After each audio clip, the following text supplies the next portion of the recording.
Olá pessoal, aqui é a Tabata Amaral, sou ativista pela educação, deputada federal por São Paulo e esse é o primeiro episódio da série Vamos Juntas no Congresso.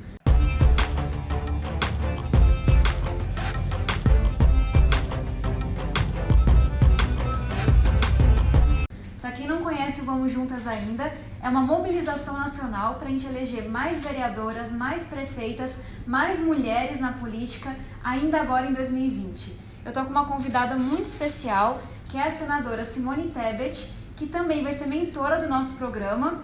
E essa é uma série que a gente fez para poder inspirar meninas e mulheres Brasil afora, que não se veem na política, ou talvez estão com dúvida, mas que com certeza têm muito talento e deveriam ocupar esse lugar aqui também.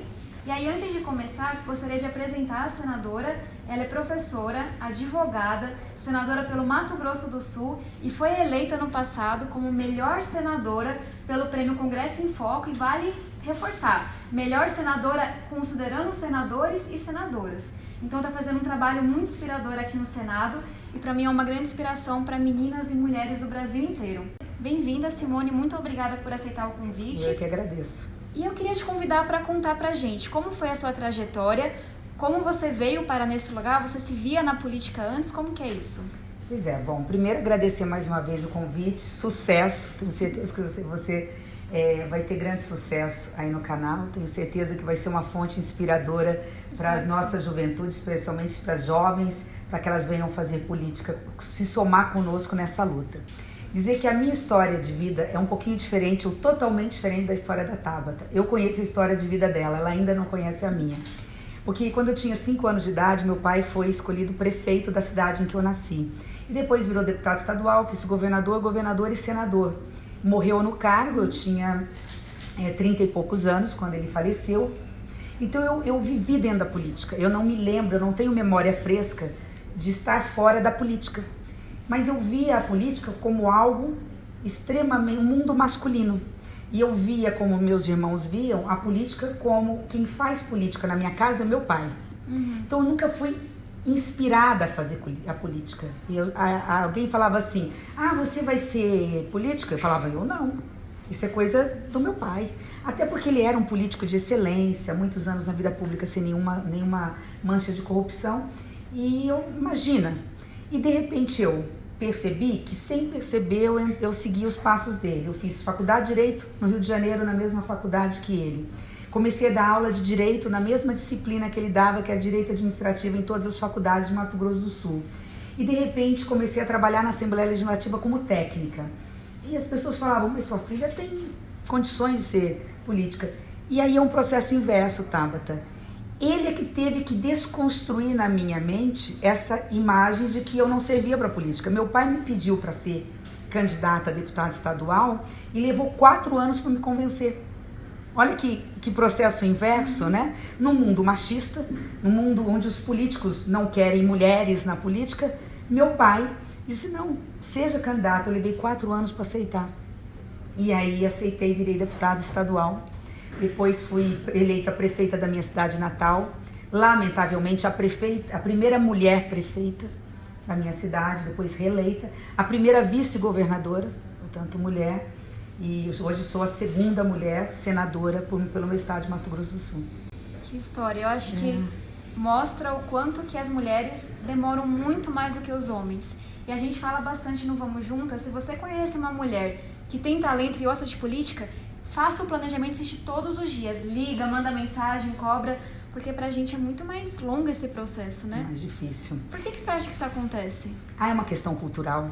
Já vem, claro que a geração de vocês, porque você tem idade para ser minha filha, e eu educo, só tenho 2 filhas, eu educo as minhas filhas para não só defender os seus direitos, mas para que defenda a igualdade de gênero de forma absoluta, né? É claro que para vocês é um pouquinho mais fácil. Mas olha o exemplo que eu dei da minha mentalidade, eu que sou esclarecida, sempre fui muito estudiosa, sempre tive nos melhores colégios, né? E no meio político. E é interessante que eu me via, que talvez muitas devem se ver dessa forma, eu fazia política de bastidores. Eu sempre fui muito atuante, mas a minha forma, eu fui cara pintada, eu fui direta já, todas as manifestações de rua eu participava, estimulo as minhas filhas, mas é aquela política passiva, né? Ou aquela política a forma de fazer política de bastidores. Eu ajudava a empacotar santinho naquela época para os candidatos. Então, eu acho que é uma questão cultural, Tabata, que nós temos, e você através agora do seu canal, nós temos que desmistificar. Lugar de mulher é onde ela quiser, dentro ou fora de casa, mas especialmente fora de casa fazendo política. A próxima pergunta tem a ver com o dia a dia. Você foi deputada estadual, foi prefeita, foi vice-governadora, um monte de coisa. Eu imagino que você tem algumas histórias para contar aí. O que mais te marcou nessa trajetória? Quais foram algumas barreiras que você enfrentou? Como que você lidou com elas? Bom, primeiro a conclusão que eu cheguei é que nós temos que ser melhores que eles para sermos consideradas por eles iguais. Então, assim, se você é competente, você tem que ser mais competente que o vereador, seu colega de Câmara, para alguém dizer, ela é tão competente quanto o vereador tal. Isso é uma coisa que eu percebi. Quando eu fui prefeita, eu abri mão da minha vida social, abri mão de sábados e domingos, cuidava das minhas filhas e administrava uma cidade de 100 mil habitantes. Então eu me propus a ser melhor. Eu falei, eu vou ser melhor. Tanto que eu ganhei o prêmio de melhor prefeita na época que eu estava na cidade. Né? Fui eleita a prefeita que mais gerou indústrias no meu estado, que mais fez casas populares, escolas, creches e clínicas de saúde, que mais atraiu indústria e gerou emprego no estado naquele momento. Mas por quê? Porque a gente teve que fazer um esforço sobre-humano para se sobressair. Então, assim, eu acho que a primeira lição é essa. Nós temos que nos superar e nós somos capazes. Agora, a segunda e última lição que eu acho que fica é que as pessoas falam assim, mas será que há essa discriminação na política? Ela é velada, ela é silenciosa, mas ela existe. Sim. Até na hora que uma mulher vai falar numa reunião de bancada.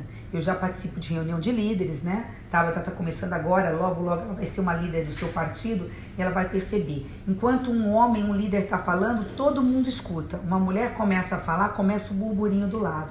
Então começa pelo desrespeito. Sim. Eu acho que vale comentar que as coisas que você trouxe, do quanto que a gente é interrompida, do quanto que a gente é testada com conhecimentos básicos, do quanto que a gente tem que se provar muito mais, não acontece na política. Mas eu sinto que ela é um pouquinho mais aguda na política. Eu me lembro que no seu discurso da premiação do Congresso em Foco, você falou algo que me marcou muito, que foi da polarização. Como é que a gente para de olhar para os lados e olha para frente. E aí, somando a esse tema, porque a polarização também faz com que a política seja ainda mais violenta do que ela já é para as mulheres, eu queria te ouvir, qual que é o seu sonho para a política brasileira? Qual que é o seu sonho para o Brasil?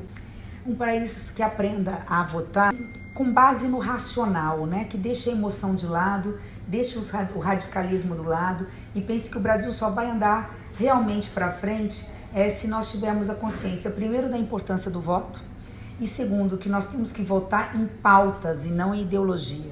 Nós temos que pegar conteúdo, né? Qual é o planejamento, qual é o programa que um partido ou que um candidato tem para a sua vida, para a vida do seu município, do seu estado, do seu país. E, obviamente, né, votar naqueles que realmente levantam a bandeira da educação acima de tudo. Não tem como você ser igual ao outro se você não tiver a mesma condição de nível educacional. Né? Você com qualidade de ensino, você tem condições de superar qualquer barreira. Então eu sonho realmente com uma eleição, quem sabe já em 2022, onde as polarizações sejam deixadas de lado e nós encontremos uma alternativa que eu chamo de centro democrático. Um centro mais à direita, mais à esquerda, não me interessa, mas que deixe essas discussões periféricas de lado.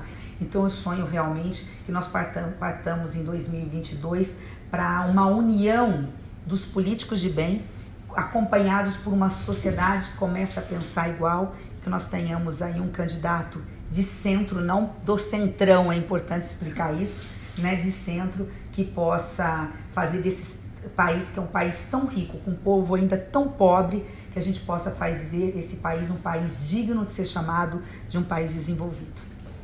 Eu também compartilho desse sonho de uma política menos intolerante, em que, enfim, um trabalho sério voltado para quem mais precisa tenha mais vez do que tem hoje. E eu acho que isso se conecta com a nossa missão de trazer mais mulheres para a política. Afinal de contas, somos metade do talento do Brasil, que a gente sabe que muitas vezes é desperdiçado. E aí, minha última pergunta é: qual que é a mensagem que você deixa para quem está nos assistindo, e aí homens, mulheres, cidadãos de forma geral, mas de modo especial para essas mulheres que sonham em se candidatar um dia? Bom, dentro daquela linha da pergunta que você fez anteriormente da polarização, né, que vou lembrar aqui uma frase que é atribuída a Voltaire, mas os historiadores já hoje dizem que não, embora resuma aí o conteúdo, aquilo que Voltaire realmente pregava. Eu posso discordar radicalmente do seu pensamento ou do que você diz, mas eu vou defender até a morte o seu direito de dizê-la. Isso é democracia. Mais do que democracia, isso é a democracia saudável que tanto falta para o Brasil, um país hoje de intolerância, de radicalismo. Então, que a gente possa, com base nessa frase, ter a capacidade de ouvir o pensamento oposto ao nosso, para dialogar, até para que a gente possa evoluir.